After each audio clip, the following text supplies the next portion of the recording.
Hi viewers, welcome to my channel. இன்றைக்கி நம்ம சேனலில் 12th முடித்த பிறகு பண்ணக்கூடிய ஏர்லைன்ஸ் டிபார்ட்மெண்ட்டும் அதுக்கான வேலைகளையும் தான் இந்த வீடியோவில் நம்ம பார்க்க போகிறோம். வீடியோ பார்க்கறதுக்கு முன்னாடி நீங்கள் நம்ம சேனலை இன்னும் சப்ஸ்கிரைப் பண்ணல அப்படின்னா கீழே உள்ள சப்ஸ்கிரைப் பட்டனை கிளிக் பண்ணி சப்ஸ்கிரைப் பண்ணிக்கோங்க. இந்த வீடியோவில் ஒரு ஸ்டூடெண்ட்டு 12th முடித்த பிறகு என்னென்ன ஏர்லைன் டிபார்ட்மெண்ட்ஸ்லாம் பண்ணலாம், தமிழ்நாட்டில் என்னென்ன ஏர்லைன் டிபார்ட்மெண்ட்ஸ்லாம் அவைலபிளாக இருக்குது, அந்த டிபார்ட்மெண்ட் பண்ணி முடித்தா தமிழ்நாட்டில் என்னென்ன ஜாப்ஸ்லாம் நீங்கள் போகலாம் அப்படிங்கிறத ஃபுல் அண்ட் ஃபுல் நம்ம கிளாரிட்டியாக பார்க்க போகிறோம்.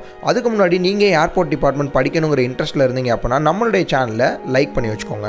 12th முடித்த பிறகு காமனாக பண்ணக்கூடிய டிபார்ட்மெண்ட்ஸ் வந்து பார்த்தீங்கன்னா பிஎஸ்சி ஏவியேஷன் அப்படிங்கிற ஒரு டிபார்ட்மெண்ட் இருக்குது. அடுத்து BBA airlines and airport management அப்படிங்கிற ஒரு டிபார்ட்மெண்ட் இருக்குது. அடுத்து ஏஎம்இ ஏர்க்ராஃப்ட் மெயின்டெனன்ஸ் இன்ஜினியரிங் அப்படின்னு சொல்லுவாங்க, அந்த டிபார்ட்மெண்ட் இருக்குது. அடுத்ததாக பிடெக் ஏரோநாட்டிக்கல் இன்ஜினியரிங் அப்படி இல்லைனா பிடெக் ஏரோஸ்பேஸ் இன்ஜினியரிங் அப்படிங்கிற டிபார்ட்மெண்ட்டு காமனாக பண்ணக்கூடிய டிபார்ட்மெண்ட்.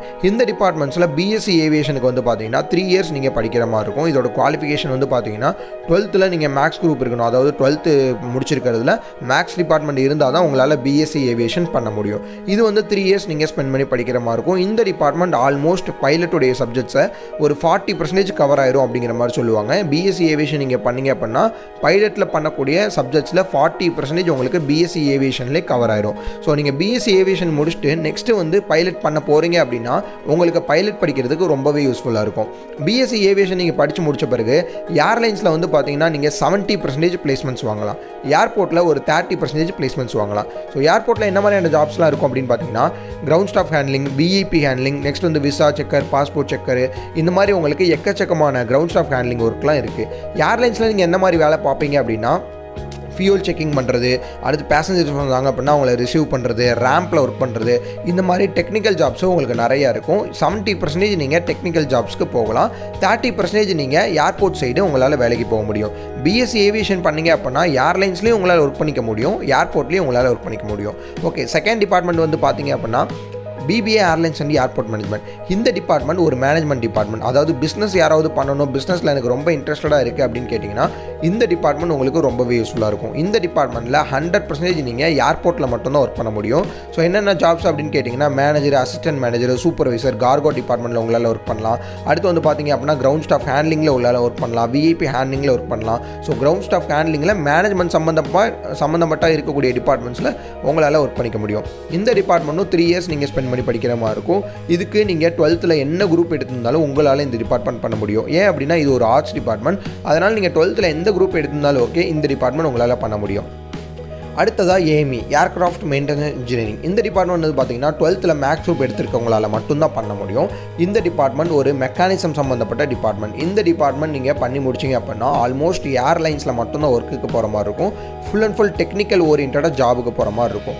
இந்த டிபார்ட்மெண்ட்டில் இருக்க ஒரே ஒரு டிஸ்அட்வான்டேஜ் என்ன அப்படின்னு பார்த்தீங்கன்னா இந்த டிபார்ட்மெண்ட் தமிழ்நாட்டில் காலேஜஸ் ரொம்ப கம்மியாக தான் இருக்குது. ஸோ நீங்கள் பண்ணி முடிச்சிங்க அப்படின்னா ஆல்மோஸ்ட் வந்து நிறைய காலேஜில் கிடையாது, ரொம்ப கம்மியான காலேஜில் மட்டும்தான் இருக்குது.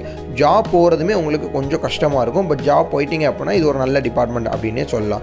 அடுத்ததாக பிடெக் ஏரோநாட்டிக்கல் இன்ஜினியரிங் அப்படி இல்லைனா BTech aerospace engineering. BE BTech almost ரெண்டுமே ஒரே டிபார்ட்மெண்ட் தான்.